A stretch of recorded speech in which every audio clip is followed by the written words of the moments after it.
Devin and Shakur. Right. Because those two boxing phenoms, you know, if you're not on that level mentally, like, you're not even gonna compete with those two dudes. Right. You know? It's such an interesting thing because a lot of people don't know. You know, the general public, when someone gets to like an elite level, they need some high profile fight in order for people to realize, because all the boxing fans realize, like Shakur's a great example. He's not really a household name, but he should be. Shakur sees that. He's anticipating something to come. He knows he's going to explode in. So what does Shakur do? Teo takes a big step in, Shakur takes a big step back. You know, again, always understanding, because he has great eyes, understands boxing very well and movements. And Shakur's going to step out of range and make Teo fall short. So much confidence in his power that he doesn't give a f*** he's giving away a couple he rounds. definitely be giving away rounds, but, you know, he just, in his mind, he know it's a matter of time before I catch you. Yeah. And that's the thing. Joe Rogan and Terence Crawford break down Shakur Stevenson versus Teofimo Lopez and argue Stevenson is operating on another level. They say it's not just about talent, it's about strategy, adaptability, and who can impose a style when the pressure spikes. Rogan credits Shakur's rare defensive craft, while Crawford points to his precision and timing.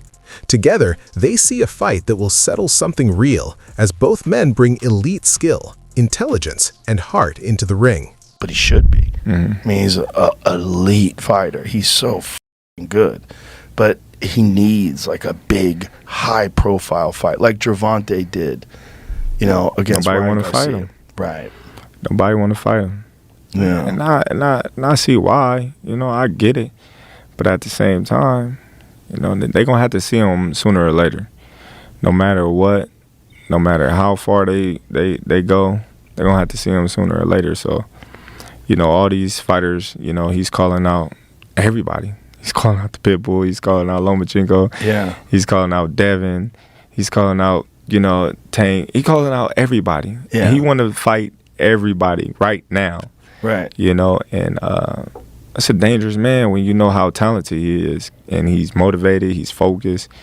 He's stay in the gym. He's a gym rat. He loves boxing to the core. Like, yeah, that's a dangerous man right now, because he got something on his mind that, you know, he wanna accomplish. And he's still very young. Yeah. Very young and still getting better with every fight. Him versus Tank would be insane. Yeah. Tank is one of the most interesting fighters to watch because he's so different. His style is so different. You know, he's so economical. Like, he puts pressure on guys without throwing too many punches, and then starts to figure holes out, and the way he can explode and move in with one shot, my God. Yeah, he very explosive. He's very explosive, and, you know, man, he be cracking them dudes. Hey, he be putting them to sleep. Joe Rogan calls Shakur Stevenson's defensive style and his overall skill set truly remarkable. He says Stevenson separates himself with the way he reads opponents, anticipates attacks, and controls distance before danger can develop. Rogan points to that blend of defensive intelligence and technical precision as the reason Shakur stays calm under pressure, avoids unnecessary risks, and strikes when openings appear. In Rogan's view, it makes Stevenson one of the most skilled and most difficult fighters to deal with in modern boxing. Best Philly shell since Floyd Mayweather. Yeah. His fucking defense was incredible. Yeah. Defense, and he stayed. And that guy was putting the guy from Golden Boy, I can't remember his name, who he fought, but was just a good fighter and was really pressuring him. And Shakur stayed in the pocket. Yeah. He stayed in the pocket. He also Because said people he's were not going calling to him fight a that runner way before. anymore. He's not a runner, yeah. But he said after that fight, I'm not going to fight that way anymore. He said I took too many shots. Oh, really? Yeah, because he wanted to like put on a show and show everybody he's not just a runner. He could stand in the pocket. Right. Then he's like, why am I doing this? I'll box the shit out of these motherfuckers. Yeah. I mean, he's Which a I silver get, medalist, too. that guy. Yeah. Oh, he's Yeah. elite. He's elite. Yeah. And just one of the best, like, as far as skill. What do you think of Crawford Canelo? Asked about Crawford-Canelo, Greg Hackett pivots to Teofimo Lopez, saying his fights are shaped as much by mindset as mechanics. Lopez, he explains, often treats the knockout as his clearest path, leaning on speed, strength, and self-belief to take over. Hackett points to the Lomachenko bout, when Teofimo's hunger and intensity forced the champion to fight cautiously. But he says today's Lopez is different. Fame and expectations have changed the approach. The tools are still there: power, speed, footwork, mentality, yet he doesn't always blend them, showing speed without power or power without timing. If Lopez can sync everything and stay locked in, Hackett believes he can beat Shakur Stevenson when it matters most. Teofimo Lopez, mentally. For sure. You know what I For mean? sure. Teo talking about you feel like he can get him out of there in 9. Do you feel like that's the only opportunity that he could do to get the victory is by getting him out of there and, not boxing Shakur? I'm going to tell you this. When Teo fought Lomachenko, right? I'm going to tell you what it was. His strength, his speed, and his mindset, that fight was why Lomachenko was so hesitant to throw.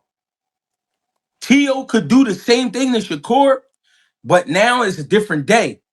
He wasn't as famous as he is now as he was back then. Back then he was more hungry. Cool. When he fought Lomachenko, he was hungry. Okay. You know what I'm saying? It's been a while since he's been really hungry and been really wanting to win the fight. I think this fight could be that, but his mindset, his focus, his strength and everything, he got to bring everything to the table. And he could beat Shakur because he has the ingredients. The problem is he can't put them together. They don't. Sometimes he show up with the speed without the power. Sometimes he show up with the power without the footwork. Sometimes he show up with the footwork without the mindset. You know what I'm saying? He be in pieces. If he bring everything to the table, he'll be cool. Yeah. Do you feel like that's the leader of the new school when it comes down to those two guys? No. The leader of the new school would be Abdullah Mason. The reason why, he's 21 years old. He's been pro for like 4 years. The rest of them dudes been pro almost 10 years. Tim Bradley, the former world champion turned analyst, offers a detailed read on the highly anticipated showdown between Teofimo Lopez and Shakur Stevenson, starting with the sharp contrast in styles that could decide everything.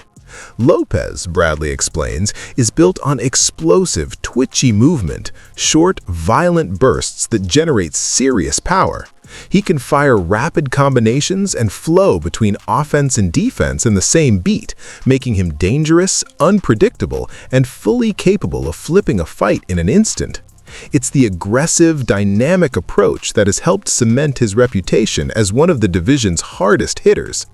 But Bradley also warns that this kind of chaos comes with risk, especially against a fighter as methodical and technically polished as Stevenson. Shakur thrives on timing, defensive awareness, and precision, small advantages that add up round by round. He doesn't just avoid shots, he makes opponents miss by inches, then makes them pay, which can leave a puncher like Lopez struggling to land clean, meaningful offense. Bradley's conclusion is clear. Lopez's speed and raw power are real weapons, but Stevenson's discipline and calculation may be the tools that neutralize them. In the end, it's a collision of strategy, skill, and adaptability, where patience and timing could determine who walks out on top. It's the feet. The feet is what gets you in position to be able to land those shots. Footwork is extremely important. When I look at both these guys and I look at Shakur's footwork, I look at Teo's footwork, and what I noticed about Teo's footwork in particular is that in order to be able to throw the amount of power that he has, I've noticed with Teo, there's always a subtle pause before he actually explodes. And Teo's a guy that likes to explode into contact, like to explode into his opponents, man, to land his offense. fast, twitchy type muscles, fibers. He's extremely fast. Some may say that his twitchiness kind of reminds him of like Roy Jones S type of movements. How quick he's able to close that distance on his opposition. However, he's in there with a guy that is a master at controlling distance. That's like he's a master at literally, getting in his position, right? In a position where he wants to be and taking away your positioning. And with doing so, he takes away your feet, and that's why I think feet are going to be extremely important in this. If you can keep your opponent off balance, for instance, let me just give you an example. It's like Teo explodes. There's a subtlety before he explodes with his offense. And as soon as Shakur sees that, he's anticipating something to come. He knows he's going to explode in. So what does Shakur do? Teo takes a big step in. Shakur takes a big step back. Again, always understanding because he has great eyes. Great eyes, understands boxing very well and movements. And Shakur is going to step out of range and make Teo fall short. That's it for today. Stay tuned. See you next time.